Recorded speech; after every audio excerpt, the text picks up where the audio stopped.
ಆತ್ಮೀಯ H16 news ಅರ್ಥಾತ್ ಹೇ ಸೀತಾರಾಮ್ಗೆ ಸ್ವಾಗತ.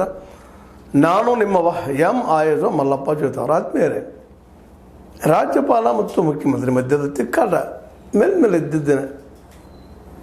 ನಾವು ಸಂವಿಧಾನ ರಚಿಸಿ ಸಂವಿಧಾನ ಒಪ್ಪಿಕೊಂಡು ಅದರಲ್ಲಿ ರಾಜ್ಯಪಾಲರಿಗೆ ಒಂದು ಹೆಡ್ಡಪ್ಪ ಇರಬೇಕು. ಹಿರಿಯರು ಒಂದು ಮನೆಗೆ ಒಬ್ಬರು ಹಿರಿಯರಿದ್ದಂಗೆ ತಪ್ಪಾದಲ್ಲಿ ತಿಳಿಸಿ ಹೇಳುವಂಥ ಕಾರ್ಯನಿರ್ವಹಣೆಲ್ಲ. ಆದ್ರೆ ಅವರು ಕ್ಯಾಬಿನೆಟ್ ಮಂತ್ರಿಮಂಡಲ ಏನು ಡಿಸಿಷನ್ ತೊಗೊಂಡಿರ್ತದೆ, ಮಸೂದೆಗಳನ್ನು ತಯಾರು ಮಾಡಿರ್ತದೆ, ಒಪ್ಪಿಗೆ ಕೊಟ್ಟು ಕಳಿಸಿರ್ತದೆ. ಅದಕ್ಕೆ ಏನಪ್ಪ ಅಂತಂದ್ರೆ ಏನಾದರೂ ಅದರಲ್ಲೇ ಅವರಿಗೆ ಸರಿ ಅನಿಸಲಿಲ್ಲ ಅಂದ್ರೆ ಪ್ರಶ್ನೆ ಮಾಡ್ಬೋದು ವಿನಃ ಅವುಗಳನ್ನು ನಿರಂತರವಾಗಿ ತಡೆಯಲಿಕ್ಕೆ ಆಗೋದಿಲ್ಲ ಅನ್ನುವಂಥದ್ದು. ಇದಷ್ಟೇ ಅಲ್ಲ, ಅನೇಕ ಸಂದರ್ಭಗಳಲ್ಲಿ ಇದೊಂದಂತೂ ಈಗ ನೀವು ಚರ್ಚೆಗೆ ಬಂದದ್ದು. ಅದಕ್ಕೆ ಸುಪ್ರೀಂ ಕೋರ್ಟನು ಜಬರ್ದಸ್ತಾಗಿ ಉತ್ತರ ಕೊಟ್ಟು ಇದು ಹಂಗೆ ಮಾಡಲಿಕ್ಕೆ ಬರೋದಿಲ್ಲ. ಸುಪ್ರೀಂ ಕೋರ್ಟ್ ಇದು ಸ್ಪಷ್ಟವಾಗಿ ಹೇಳ್ಬಿಡೋದು ರಾಜ್ಯಪಾಲರಿಗೆ, ನೀವು ಹಿರಿಯರಷ್ಟೇ, ನಿಮ್ಮ ಕೈಯಲ್ಲಿ ಅಧಿಕಾರ ಇಲ್ಲ ಅನ್ನುವಂಥ ಮಾತನ್ನು.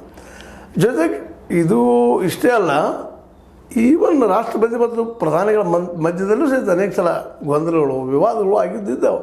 ಆದರೆ ಈಗ ಮಾತ್ರ ಅದರಲ್ಲೂ ರಾಜ್ಯಪಾಲ ಮತ್ತು ಮುಖ್ಯಮಂತ್ರಿ ಮಧ್ಯದ ಈ ತಿಕ್ಕಾಟಗಳಂತೂ ವಿಶೇಷವಾಗಿ ಭಾಳಷ್ಟು. ಅದರಲ್ಲೂ ವಿರೋಧ ಪಕ್ಷ ಇದ್ದರೆ ಸೆಂಟ್ರಲ್ನಲ್ಲೇ ಆಡಳಿತಾರೂಢ ಪಕ್ಷದ ವಿರೋಧ ಪಕ್ಷ ಏನಾದರೂ ಇಲ್ಲ, ಆಡಳಿತ ಮಾಡ್ತಾಯಿದ್ದಾರೆ. ಅದ್ರ ಮೇಲೆ ರಾಜ್ಯಪಾಲರು ಒಂದು ಏನಪ್ಪ ಅಂದ್ರೆ ಅಂಕಿತವನ್ನು ಹೇಳುವಂಥ ಕೆಲಸವನ್ನು ಸೆಂಟ್ರಲ್ ಗೌರ್ಮೆಂಟ್ ಮಾಡ್ತಾ ಇರ್ತದೆ. ತಮಗೆ ಬೇಕಾದಂತಹ ರಾಜ್ಯಪಾಲ ಅಂತಂದು ಹಾಕುವಂಥ ಕೆಲಸ ಮಾಡ್ತಿರೋದು.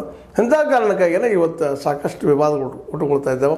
ಈಗಂತೂ ಒಂದು 10 ಮಸೂದೆಗಳನ್ನು ತಮ್ಮ ಹತ್ರ ಇಟ್ಟು ಕೂತ್ಬಿಟ್ಟಿದ್ದಾರೆ ನಮ್ಮ ರವಿ ಅವರು, CN ರವಿ ಅವರು. ಯಾಕಪ್ಪ ಅಂತಂದ್ರೆ ತಮಿಳುನಾಡು ರಾಜ್ಯಪಾಲರವರು ಅವರಿದ್ದಂಥವರು ವಿಶೇಷವಾಗಿ RSS ನೆಲೆಗಟ್ಟಿನಲ್ಲೋ ಅಥವಾ ಮೋದಿಯವರ ನೆಲೆಗಟ್ಟಿನಲ್ಲೋ ಬಂದಂಥ ವ್ಯಕ್ತಿ 10 ಮಸೂದೆಗಳು.